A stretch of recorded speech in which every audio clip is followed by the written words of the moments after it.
तो जैसा कि लास्ट एपिसोड के अंदर हमने देखा था, जो ड्रैगन वेन्स कॉफिन होता है उसके चारों तरफ ये हाव का जो वो रेड और ब्लैक कलर का ओरा होता है वो फैलने लगता है और उसे चारों तरफ फैलाते हुए ये हाव जो होता है वो भी एक खतरनाक से स्माइल जो होती है वो देने लगता है। खतरनाक से स्माइल देते हुए बोलता है कि और वो दिन दूर नहीं है जिस टाइम पर मैं ये विल पावर जो है उसके ऊपर एक दिन पूरी तरीके से कंट्रोल जो है वो कर लूँगा। अगर जो विल पावर है उसकी बात की जाए तो विल पावर जो होती है वो एक प्रकार के आशीर्वाद जैसी एनर्जी जो है वो होती है, जिसके अंदर की डेमोनिक और जो गॉड वाली एनर्जी होती है वो दोनों ही पाई जाती है। मैं इस चीज़ को जानने के लिए काफ़ी क्यूरियस हूँ कि जब मैं इस पावर को प्राप्त करूँगा तो मेरे अंदर किस प्रकार का चेंज होगा। लेकिन सबसे पहला काम यहाँ पर यह है कि मुझे जो वाई सेल है उनका इस्तेमाल करते हुए जो ड्रैगन कॉफिन और जो मॉनिटर है उसे पूरी तरीके से यहाँ पर सील करना होगा, ताकि कोई भी आकर इस जगह को डिस्टर्ब जो है वो ना कर सके। जिसके बाद में ग्रेट जिया ड्रैगन स्पैरो को इस बारे में यहाँ पर नोटिफाई जो है वो करना होगा, ताकि वे इम्पेरियल सिटी का जो ये रूइंस है इसे पूरी तरीके से यहाँ पर सील जो है वो कर सके, ताकि बिना किसी भी अथॉरिटीज़ के कोई भी पर्सन जो है वो यहाँ पर ना आ पाए। और वहीं अगर जो इम्पेरियल गार्ड है जो कि अभी भी इस सिटी के आउटसाइड में मौजूद है, इन सभी को मैं यहाँ पर ग्रेट जिया ड्रैगन स्पैरो आर्मी के अंदर यहाँ पर ज्वाइन जो है वो कराने वाला हूँ, क्योंकि ये सभी लोग काफ़ी पावरफुल है और ग्रेट जिया के ये काफ़ी ज़्यादा काम आएंगे। अगर ज़्यादातर जो इम्पेरियल गार्ड है उनकी बात की जाए तो ये ऑर्डिनरी फैमिली से बिलोंग जो करते हैं, जिनका कि रॉयल फैमिली के साथ में जो रिलेशनशिप था बस वो एम्प्लॉय वाला था। अगर इन्हें यहाँ पर पेड किया जाए तो ये किसी के भी लिए काम करने के लिए तैयार हो जाएंगे। और वैसे भी इस टाइम पर जो रॉयल फैमिली है वो ख़त्म हो चुकी है, तो इसीलिए मुझे नहीं लगता कि ये लोग जो है वो बेफालतू की अपनी लाइफ को रिस्क में डालकर यहाँ पर फाइट जो है वो करने वाले हैं। तो इसीलिए मैं यहाँ पर जो ग्रेट जिया ड्रैगन स्पैरो है उससे बोलकर इनका इंतज़ाम जो है वो करा दूँगा। अगर देखा जाए तो इस टाइम पर जो ग्रेट जी है उसके अंदर यहाँ पर जो मैन पावर है उसकी काफ़ी ज़्यादा कमी है और अवेलेबल मार्शल आर्टिस्ट को ढूंढना काफ़ी ज़्यादा मुश्किल होता है। और वहीं जो कुछ बचे कुचे जो रॉयलिस्ट इम्पेरियल गार्ड है अगर उनकी बात की जाए तो मुझे नहीं लगता कि वे किसी भी प्रकार की प्रॉब्लम जो है वो क्रिएट करने वाले हैं। अगर ओवरऑल सिचुएशन देखी जाए बॉर्डर की या फिर अंदर की, तो ये पूरी तरीके से सेटल जो है वो हो चुकी है। और अब इतना बोलते के साथ ही ये हाव जो होता है वो फुल स्पीड में जो है वहाँ से जाने लगता है। वहाँ से जाते हुए बोलता है कि ठीक है अब टाइम आ चुका है यहाँ पर जो दूसरी प्रॉब्लम है उसे सॉल्व करने का। देखा जाए तो ये जो इम्पेरियल फैमिली के साथ में वॉर थी इसके कारण यहाँ पर मीट की गंध को सुनकर अब कुछ लकड़ भग्गे जो है वो वापस से बाहर जो है वो आना शुरू कर देंगे। तो इसीलिए मुझे यहाँ पर कोई ऐसा रास्ता जो है वो ढूंढना होगा जिससे कि यहाँ पर जो ये विदेशी जासूस जो है वो हमारी कंट्री के अंदर छुपे हुए हैं इन सभी को मैं एक ही बार में यहाँ से बाहर निकाल सकूँ। और मैं यहाँ पर इस चीज़ को केवल सिंगल पंच से ही जो है वो करने वाला हूँ। मेरा सिंगल पंच ही यहाँ पर 100 के बराबर जो है वो होने वाला है। देखा जाए तो पिछले 2 महीनों में यहाँ पर मैंने केवल जो एंशिएंट साउथर्न कैपिटल है इसके अंदर यहाँ पर केवल शांति ही बनाने की कोशिश नहीं की, बल्कि मैंने यहाँ पर काफ़ी अलग अलग प्रकार के जो रेयर मटेरियल थे उन्हें भी ढूंढता रहा, जिससे कि मैं यहाँ पर अपनी जो गॉडजिला ब्लड लाइन है उसकी जो कंपैटिबिलिटी है उसे और ज़्यादा इंक्रीज जो है वो कर सकूँ। और इसी के साथ में अगर जो इम्पेरियल सिटी के अंदर की बैटल थी अगर उसकी बात की जाए तो मैं वहाँ पर जानबूझकर होल्ड बैक जो है वो कर रहा था, क्योंकि मैं जानता था कि इस सिटी के अंदर यहाँ पर मिलियनों लोग जो है वो मौजूद थे। अगर मैं अपनी पूरी पावर का इस्तेमाल करता तो वहाँ पर मिलियनों लोगों की मौत हो जाती।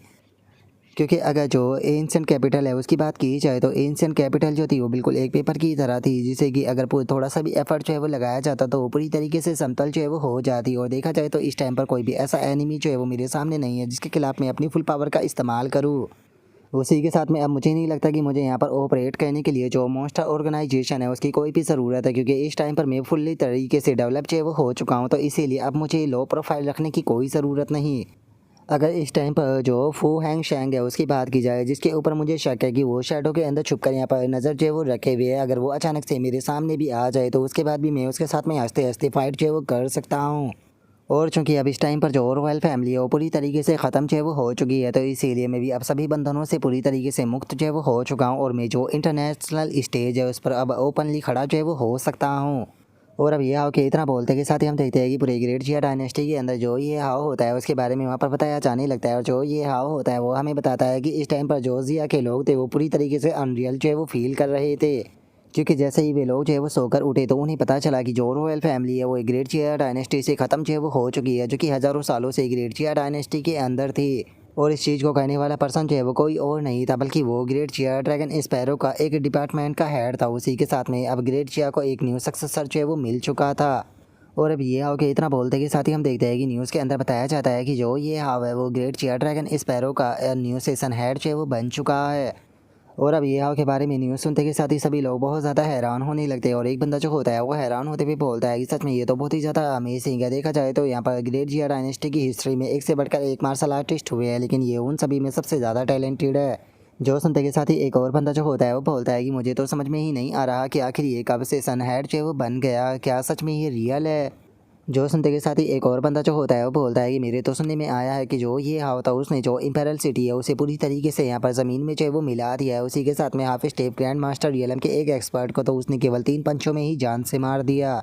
जो सुनते के साथ ही एक और बंदा जो होता है वो बोलता है कि इससे ये चीज़ तो साबित हो जाती है कि जो ये हाव है वो यहाँ पर एक ग्रैंड मास्टर की पावर को पोजेस वो करता है। उसी के साथ में उसने यहाँ पर जो रॉयल फैमिली जो कि ग्रेटजिया के लिए एक कैंसर की तरह थी उसे ख़त्म कर जो ये पोजीशन है इसे हासिल जो है वो किया है।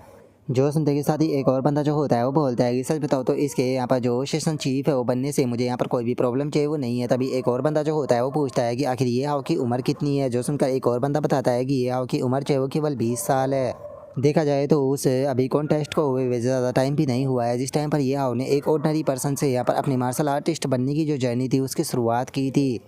जो सुनकर एक और बंदा जो होता है वो बोलता है कि ये कि जो ये मार्शल आर्ट की रेस थी इसके अंदर और भी बहुत सारे लोगों ने उसके साथ में ही स्टार्ट किया था, लेकिन जिस टाइम तक वे लोग स्टार्टिंग लाइन पर पहुंचे ये आओ तो फार्मूला 1 रेस को लेकर यहाँ पर सीधे फिनिश लाइन पर पहुंच गया। जो सुनते के साथ ही एक और बंदा जो होता है वो बोलता है कि ये आओ जो है वो केवल 20 साल की उम्र में ही एक ग्रैंड मास्टर जो है वो बन चुका है। वहीं अगर जो फू होंगे उसकी बात की जाए तो उसे ग्रेटजिया डायनेस्टी का अभी तक नंबर 1 मार्शल आर्टिस्ट जो है वो माना जाता था। यहाँ तक कि मीडिया के अंदर भी यहाँ पर उसकी बहुत ही ज़्यादा तारीफ जो है वो की जाती थी। उसे एक सेलेस्टियल बीइंग की तरह माना जाता था।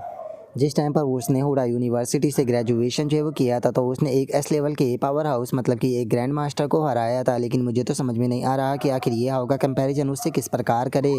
जो सुनते के साथ ही एक और बंदा जो होता है वो बोलता है कि सबसे ज़्यादा इंपॉर्टेंट बात ये है कि ये हाव जो है वो यहाँ पर बहुत ही ज़्यादा यंग और उसी के साथ में बहुत ही ज़्यादा टैलेंटेड है। मुझे तो ऐसा लगता है कि ये हाव की जो फ्यूचर की प्रोग्रेस होने वाली है उसके सामने तो फू होंग की भी प्रोग्रेस कुछ भी नहीं होने वाली। जो सुनते के साथ ही एक और बंदा जो होता है वो बोलता है कि अगर मार्शल आर्टिस्ट की जो लिमिट है उसकी बात की जाए तो लोगों को लगता है कि ग्रैंड मास्टर ही मार्शल आर्ट की लिमिट होती है, लेकिन बहुत सारे स्कॉलर ऐसे हैं जिनका कि मानना है कि ग्रैंड मास्टर रियलम से भी ऊपर के कई सारे लेवल होते हैं। जो सुनते के साथ ही एक और बंदा जो होता है वो बोलता है कि अगर यहाँ पर हज़ारों साल की इस वर्ल्ड की जो हिस्ट्री है उसकी बात की जाए तो पता नहीं यहाँ पर कितने ग्रेट मास्टर जो है वो हुए हैं, लेकिन आज तक कोई भी जो ग्रैंड मास्टर की लिमिट थी उसे नहीं तोड़ पाया। ऐसा लगता है कि शायद गॉड ने इंसानों के ऊपर एक प्रकार की जो लिमिट है वो लगा दी है। जो सुनते के साथ ही एक और बंदा जो होता है वो बोलता है कि कॉमन भाषा में इसे जीन्स लॉक जो है वो कहा जाता है और जो प्रोमेथियस था उसने इस चीज़ का दावा किया था कि उसने इसे अनलॉक करने का जो रास्ता है वो ढूंढ लिया है। उन्होंने इस चीज़ को लेकर बहुत ज़्यादा रिसर्च जो की थी और फाइनली उन्होंने यहाँ पर जो जेनेटिक लोग था उसे अनलॉक करने का जो आंसर था उसे ढूंढ लिया था, जिससे कि उन्होंने फर्स्ट अदर वर्ल्डली डीमन का नाम जो है वो दिया था। अगर जो गार्डन ऑफ एडन प्रोजेक्ट था उसे लेकर वे लोग इतने ज़्यादा पागल जो है वो ना हुए होते तो यहाँ पर अर्थ के जो सभी पावरफुल लोग थे वो एक साथ में मिलकर वो जो प्रोमोथेरिस्ट था उसे ख़त्म जो है वो ना करते। और अब इतना बोलते के साथ ही हमारा व्यू जो होता है वो एक बंदे के ऊपर जो है वो आ जाता है जो कि आराम से चाय पी रहा होता है और चाय पीते भी बोलता है कि ऐसा लगता है कि ये हाव जो है वो ऐसा पहला पर्सन है जिसने कि अपना जेनेटिक पोटेंशियल जो है वो अनलॉक कर लिया है। और अब इस बंदे के इतना बोलते के साथ ही हमें पता चलता है कि ये पर्सन कोई और नहीं बल्कि डायरेक्टर वैंग होता है जो कि ये हाव के बारे में जो न्यूज़ होती है वो देख रहा होता है। और अब जो डायरेक्टर वैंग होता है वो काफ़ी ज़्यादा खुश है वो हो जाता है और खुश होते हुए बोलता है कि सच में ये हमारे ग्रेट चिया के लिए एक ब्लेसिंग है जो कि तुम हमारे जो ग्रेट चिया है उसके अंदर पैदा जो है वो हुए हो। और अब उसके इतना बोलते के साथ ही हमारा व्यू जो होता है वो ग्रेट चिया किंगडम जो होता है उसके एक किसी दूसरे हिस्से में जो है वो आ जाता है, जहाँ पर कि हम एक पर्सन को देखते हैं जो कि किसी को कॉल करते हुए बोलता है कि अब मैं जो ग्रेट चिया किंगडम है उसके अंदर और ज़्यादा देर जो है वो नहीं रुक सकता हूँ। मुझे हर हाल में अपने घर जो है वो जितना जल्दी हो सके उतना जल्दी वापस जो है वो लौटना होगा, क्योंकि अगर मैं कुछ और दिन यहाँ पर रुका तो आज नहीं तो कल मैं यहाँ पर पक्का मारा चाहूँगा। जो सुनते के साथ ही सामने वाला बंदा उसे कुछ बोलता है जो सुनकर उस बंदे को काफ़ी गुस्सा आता है और वो गुस्से में बोलता है कि आखिर तुम यहाँ पर किस प्रकार के मिशन के बारे में बात कर रहे हो, क्या तुम नहीं जानते हो कि इस टाइम पर जो ये हाव है उसे सेशन हेड जो है वो बना दिया गया है। इस टाइम पर वो ड्रैगन स्पैरो का फर्स्ट सेशन हेड जो है वो बन चुका है और क्या तुम जानते भी हो कि उसने सेशन हेड बनते के साथ ही सबसे पहला काम जो है वो क्या किया है। एक टाइम पर जो सभी रिसोर्सेज और जो रॉयल गार्ड थे जो कि रॉयल फैमिली को बिलोंग जो है वो किया करते थे उसने ग्रेट जिया ड्रैगन स्पैरो का हेड बनते के साथ ही उन सभी को जो ग्रेट जिया ड्रैगन स्पैरो है उसके अंदर ट्रांसफ़र जो है वो कर दिया है। और इस चीज़ के कारण जो ग्रेट जिया ड्रैगन स्पैरो है जो कि जो यहाँ पर हांडू की बैटल थी उसके कारण अचानक से कमज़ोर जो है वो हो गई थी, इसके कारण उसकी जो स्ट्रेंथ है वो वापस से बहुत ही जल्दी रिकवर जो है वो हो चुकी है। और अगर जो सबसे ज़्यादा इंपॉर्टेंट चीज़ है अगर उसकी बात की जाए तो जो जिया इंटेलिजेंस एजेंसी है उन्होंने एक आर्टिफिशियल क्रिएचर को बनाया है जिसे कि उन लोगों ने डिटेप्टिकेशन वाई का नाम जो है वो दिया है, जो कि स्पाइयों के लिए किसी नाइटमेयर से कम नहीं है, जो कि पूरे ग्रेट जिया के अंदर कहीं पर भी अपेयर और कहीं से भी डिसअपेयर जो है वो हो जाते हैं। वो वॉल फ्लोर सीलिंग बेड और भी उसी के साथ में जो टॉयलेट होता है उसके अंदर भी आ जाते हैं। उसी के साथ में भी इंसान का जो रूप होता है उसे पूरी परफेक्ट तरीके से जो है वो ले लेते हैं। अगर वे तुम्हारे सामने भी आकर खड़े हो जाए तो उसके बाद भी तुम्हें इस चीज़ का पता नहीं चलेगा कि तुम्हारे सामने खड़ा हुआ एक इंसान है या फिर आर्टिफिशियल क्रिएचर है। और इन आर्टिफिशियल क्रिएचरों के कारण लगातार यहाँ पर जो स्पाई एजेंसी है वो एक्सपोज जो है वो हो रही है, जिसके कारण इस टाइम पर जो हांडू है उसके अंदर से स्पाई नेटवर्क जो है वो पूरी तरीके से ऑलमोस्ट वाइप आउट हो चुका है। क्या तुम इसके बारे में जानते हो?